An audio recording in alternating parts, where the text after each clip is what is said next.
Hundime nama urgite baay'ee isaan aaraa mana jettee turte. Mini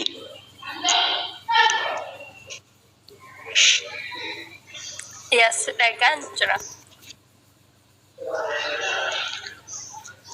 Wanti gaafattu gaafin jira.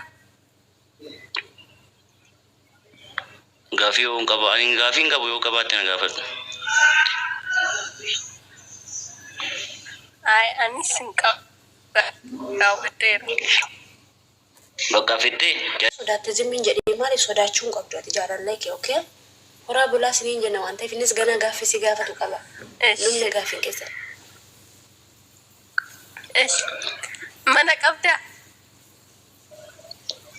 een qaba.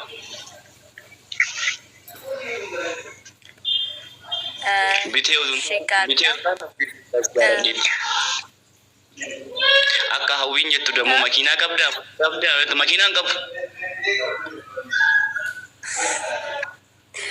Yaa ani sai si gaafachuuf deema tureyyuu. Ati gara makiinaa san deemu oddaa miti?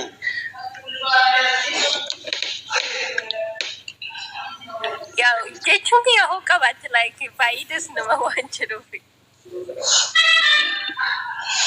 Mana on qabaate makiinaa mana qabaate makiina yoo qabaate ani tola. Mana qofa yoo qabaate innanti man barbaadde jechuudha. Ana masi gaafadha. Ay sin barbaadu san taane like mana qabaachuu qabda.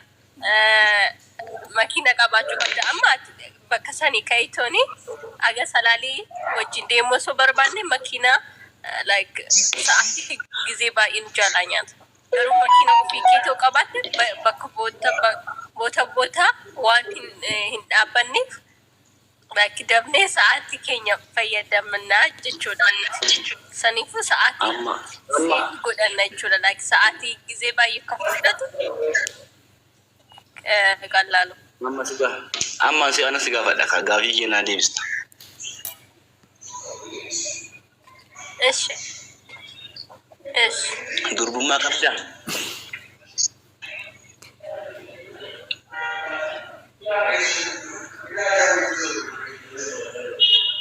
Injadiste kaa dubbadhu.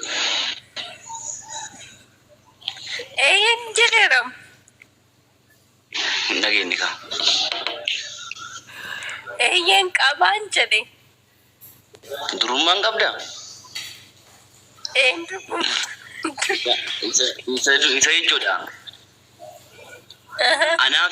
Anaaf hawwii nama tajaajilan hundaa sobaa jirta beektaa? Sitti meem qabasiin jedhe matate. Namni kun hunda azalatti kan si jagafataa jiru wayis kan si dhageeffataa jiru kun. Ani sitti meemoo tokko naamatti na amane. Miti kun dura yeroo ol galteeyyuu isheenaan durbummaa qaba naan jettee kan gaafadheenna qabaa naan jettee isheen. Si gara durumaa natti hin beekne. Gaafa ol galte. Amantee gartuu. Ana mane sirriitti ana mane.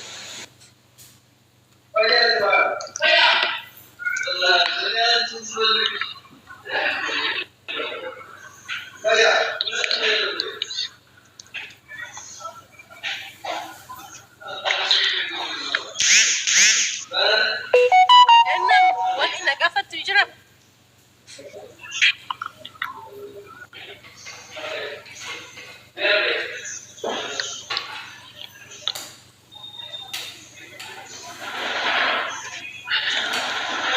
Wanti si gaafadhu hin jiru hawwii galatoomii bakka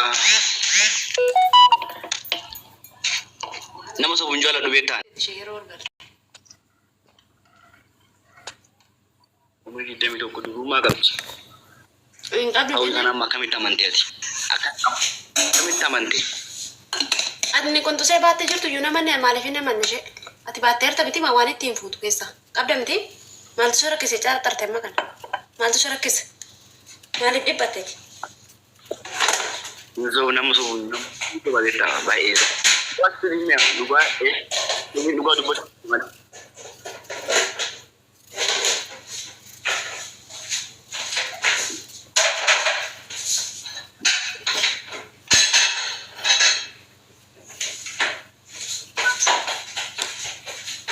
ati qalbii dhimma dhuunfaarra jirta malee umuriin kee meeqa? 25 Eessa jiraata? ja'a fuddar ja'a ta'uu fanamee Eessa jiraata? asii Oromiyaa keessa jira Itoophiyaa. Ati musliima moo kiristaana? Kiristaana ta'ee beenteedha. Pheenxeedha. Rakkisaadha. Amma warra as keessa jira warra pheenxee miti. Naa fidi kamarra koo qaba. Okay. Ati durumaa qabdaa? Dubartii tokkotti buutee hin beektu? Ergi dhalatte jaalallee baafattee hin beektu? Wal quunnamtii saalaa waliin gootee hin beektu? Yoon barumsarran ture si reefuman bahee fi badaa waa'ee jaalalaa baay'een dabarsi. Eshi. Akka sanaan durbummaa qabda jechuudha. Damoozi kee meeqa? Damoonni koo akkas gara kunitti siqa. Construction no problem. Rokko tokko qaba. Kan pheenxee taate lakkoofsa tokko barreeffadhu lan si gashaa. Warra as keessa jiran carraan isaanii gubataadha guyyaa biraa dhuftu baqqaasin. Nasheen pheenxeetti neeroon taaree ofiiseen jirti qoyilaa isheen kun jirti isheen kun. Minuutii godhi wanni.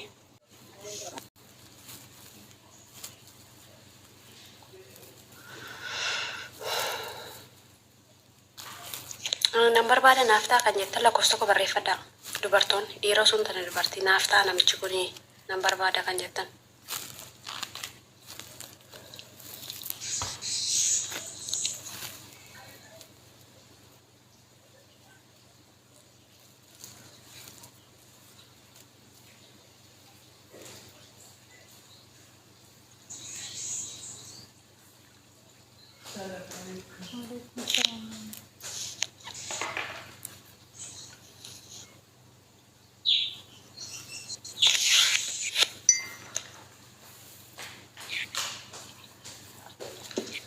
Keessatti garuu nama baay'ee umuriin kiyya 24.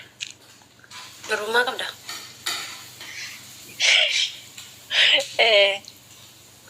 Maaliif kolfitee durbummaa qabda gaafa siin jedhu? Akkanaa kana gaafachuutiin na qofachiise. Maaliif asi gaafadhama gargarasi qabaniitu warri keessan sirraa kutan miti? Dubartoonni shanitu dhaabatanii si ilaalanii warri keessan sirraa kutaniiru. Inna sakamiin qaanfattare sirraa yeroo kutameen qaanfanne yeroon dubbadhisi qaanfachiise. Yeroo sadaqaa daa'imaa bar hin beeku. Maal jechuudha? Gaafa sanas daabbootu sirra jira hararee daabboo sirra jira rakkoo tokko hin qabu itti sokkee. Sirraa kutanii maaltu na gashana? Maal sirraa kutan? Ani sin gaafa dheessa isaan gargar qabanii si ilaala sirraa kutan ati hin qaanfanne ani asii gaafannaan qaanfachuun kee xiruu miti dhugaa rabbi. Okay. Hojii qabdaa? Hojii qabda maama? Hojii hin qabu. Hojii hin qabdu. Okay, lammii ati pheenxeedha moo ortodoksiidha? Pheenxeedha. Bakka. Lammii wajjin memme kontaaktii wal godha nagaa wal gaafadhaa. Lammii wajjin. Hayyee. Naatti akkam Nagaa galata waaqayyaa. jirta? Jirfamatu maan jennu kinafa. Rabbitaa dura. Follow godha koppii linkii tapha godha. Nageenya keessaa baatanii waan nama gaafatanii dhimma dhuunfaa keessan galtanii dhimma jaalalaa. Gaafachaatiin jira. Eessa jirtaan jedheen jalqaba. Ani ammaa fi biyya Arabaatiin jira. Okay, akkamittiin biyya Arabaa teesseen hojii hin qabu jettare? Namni biyya Arabaa taa'ee hojii dhabee jira? Moo mana jaazaa ciisaa jirta? Lakki akkas jechuu kiyya osoo hin taane hojii dhaabbataa hin qabu jechuu barbaadeeti kaa'amma mana madaamiti yoo baate hojii hin jedhamu kaa kuni amma hojii bar kuni qansiraadha. Qansiraadha ishee qansiraa qabdi lammi meemeeti immoo wanta jiru hubachiisi wanta barbaadu dubartii irratti mishetti. Rakkoo hin qabu. Hojii yoo dhabde rakkina hin qaban badaa hojiis badaa qabaatachuu hoomti. Hojiin hin uumama waan ta'eef. Thank you. An barbaadamu ilaalcha malee nama ta'u ilaalcha gaarii. ishirraa barbaada malee wajjin hin dhufan. Kanaaf ishiin amma yoo gara alaa jirti yoom dhufti isa jedhu yoom gara biyyaa galti hammam turti isa jedhudha malee. Maaltu yoom dhuftii bira si geessisiin? Ati dubartii akkamiiti? Ani kana sirraan barbaada. Ati kana beektaa jetteen gaafattuuni moyaa qabdaa? Akkamitti naanna kunuunsita? Manaam jetteen gaafattu? Waan ati qabdu maalidha? Bultii maaliif jammaruu barbaadde jettee gaaffiin gaggaafattu? Waa'ee dhufaatii bira maaltu geesse? Sammaa eerpoortiitti yuun taqabbalta sarakuu qabu. Abishee gaafadaas baay'ee isaa hin beeku baadhe gaasumarraan baruu danda'a. Qoy. Ati takkaashee miyuutii godhe isheen gaaffisee haa gaafattu. Gaaffii gaafadhu inni ganaa reefuu dubartiillee dhungatee hin beeku addisiidha. Mana barumsaadha argee fixee hojii jammaree dubartii wajjin tuttuqqii hin qabu namichi kun si eegalee waa'ee jaalalaaf haaraadha yaada. Kanaaf ati gaaffii gaggaafadhu. Hojii reefu jammaree dhaloonni isaa eessa? Amma eessa jiraataa? Hojiin isaa maali? Kana gaafachuu barbaadani. Dhaloonni koo as gara Hambooti. Amma kan inni hojjetaa jiru Dirreedawaa irratti ramadamee hojjetaa jira. Egaa hojii turee waggaa tokko ammaaf gara Dirreedawaan jira. Hojiin hojjechaa jira. Hojiin kiyya immoo kan hawwitti konistiraashinii isin jedhe ijaarsa daandiiti. Amma hojii dhaabbataa qabda jechuudhaati. Injineeringii jalatti waamamtu bittisi nama walumaa galatti warri mana hojjetan illee warri karaa hojjetan illee injineeringii dhabni. Injineeringiidha gurbaan. Mana illee hojjeta, mana illee fayyite si hojjeta inni yoo caccabe manni kan keeti si hojjeta. Mana aman moyaa qaba yaani. Moyaa qaba. Ta'u umuriin kee meeqa? Bakka 26 maaseenya. Waggaansaa waggaa 26. Haa ta'u bakka ishee keessa naasaf na fooloo godhiin. Fixanii? Gaaffishee gaafattu hin qabdooti. Yoo Awisha bakka wanti jiru akkuma siin jedhe yaadaan dhufa wal jijjiirra yaada wajjin. Qabdu bara si na dhageeffadhu bari saki sodaachuun qabdu jentil jettee gaafachuu qabdi. Indee ati koo damoosteenyaadha bara. Tu jettee hojii jettee birrii fidaarta waan ta'eef yeroo dubartii tokko fa'aa bittiin jetta dhiira waan argiteetti immoo kolfitu yeroo isheen waan argiteetti kolfitu ati harka kee walitti naqatte teessa. Istaayilee keeti kun maastikaan afaan kee dhibamuu qabu. Qicci maastikaa kee nyaachaa ta'anii afaan keellee akka inni urgaa'uuf qaamni keellee akka inni urgaa'uuf shittootti dibdeetti. Shittoo manatti dibattee deemte gaafa ishee bira geessullee shittoo dibachuu qabda. Raccachuu qabda shittoon keetti urgaa'ee bakka isheen immoo siif akka isheen maraattuuf jechuudha sii galee dubartii kan jaalalli qabu urgaa keessan irraa waan ta'eef. Inna atamma jaalalaa faana taate maal gochuu qabda? Hojii hojjetaa oolteen akkuma aduu keessa deemaa oolteen akkuma ciincaa oolteen itti dhaquu hin qabdu ishee. Dhiqattee fu'aa bittiin hin beektuu miti bargin kun immoo ilaalcha guddaa qaba jaalala keessatti. Nuun kasinirraa ilaalu qulqullina keessanii tokkoffaa. Amma caammaan kan keetii xuraa fiddee dhufte bobaan kan keetii xiqqoo ishee aduu keessa deemeen ciincaa yoo ta'e amsooree achumatti as dhiisa malee natti dhufuu hin dandeessu. Har'aaf wal arguu dandeenya guyyaa biraa garuu deebine wal arguun keenya baay'ee ulfaata waan ta'eef qulqullinni barbaachisaadha deebiste moo yeenii qoonjoo as dura gaafa dura as keessa dhungatta. Gaafa duraati kun as keessa dhungatta gaafatattu. Nagaa gaafattee fixxee kate adda kee dhungatta maaliifi istaayilee ati godhaartu kana dhaaltee dubartiin immoo si jaallatti waan ta'eef isa booddee adda ishee keessa dhungatta. Gaafa manatti dhungagalan immoo wootee afaan keessa dhungatta. Galatu. Qoy taragaa ga'e waaleef kolfi taatee si gorsaa jiraatee sakarii kolfita isheenis gaaffiin qabatte gaaffii ishee nuu gaafattu. Ani gaafillee miti garuu bakka shittoo kanatti amma fakkeenyaaf namni tokko shittoo bitatee uffata gatii rakasaa uffachuu qabaa jette ati. Asirratti komiin kiyya uffata isa madaaluu fi saamunaa madaalawaadhaan yoo dhiqate shittoon sun iyyuu yoo hafee rakkoo hin qabu. Jechuun namni qoshaashaa ta'ee shittoo dibate alaattuyyuu foolii fida waan ta'eef isarra immoo saamunaa gaarii bitatanii dhiqatanii faayichuudha malee shittoo isarratti baay'eetti naan jedhu beette. Annan keetii rakkoo tokko qabu jeessoo sii dibatee dhufuu danda'a mirga keeti kungin namni bultii keessa galuu dirqama abbaa manaa fi haadha manaa gaafa jedhaman lakki maatiin koo birrii kana fudhachuu qabu. Birrii kana wayirran oolshaa sun taane shittoo bareedaatu dibattanii abbaa manaa fi haadha manaa yeroo ta'an shittoo bareedaatu dibattanii urgooftanii faayittanii babbareedanii dasnee dhanaan. Okay, okay, rakkoo Style qaba. amma ta'e waliin ilaalle ati muuviin ilaalle muuvii Ameerikaan ilaalle muuvii Arabootaan ilaalle muuvii jechuun diraamaa jechuudha diraamotaan ilaalle yeroo isaan waa'ee jaalalaa irratti diraamaa hojjetan sirriitti yoo ilaalte sirriitti si barsiisuu danda'u. Inni maasiriidha garuu yaadni kiyyaa Dirqama bakka bitachuu qabdi shittoo sana habiibi shittoon sun barbaachisaadhaam siif kabajaa kee ol kaasaa barmaal taateeti na hubadhu malee.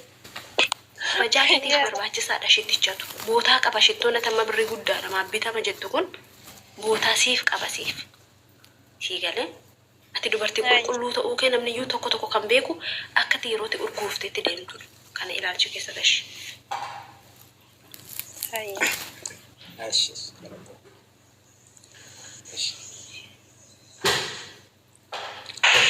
Naati bakka keessaa na dubbisi. Hayya. Garuu lammii kanan siin jedhu bakka shittoo akka ishee fuutee nanne qophaa ishee dhattee shittoo bitattu tillee qophaa kee dhaqee shittoo bitadhu ishee. Gatii isaa dammartee sukkaara bashtaa si qabsiisti intalli kun hin taane anaaf.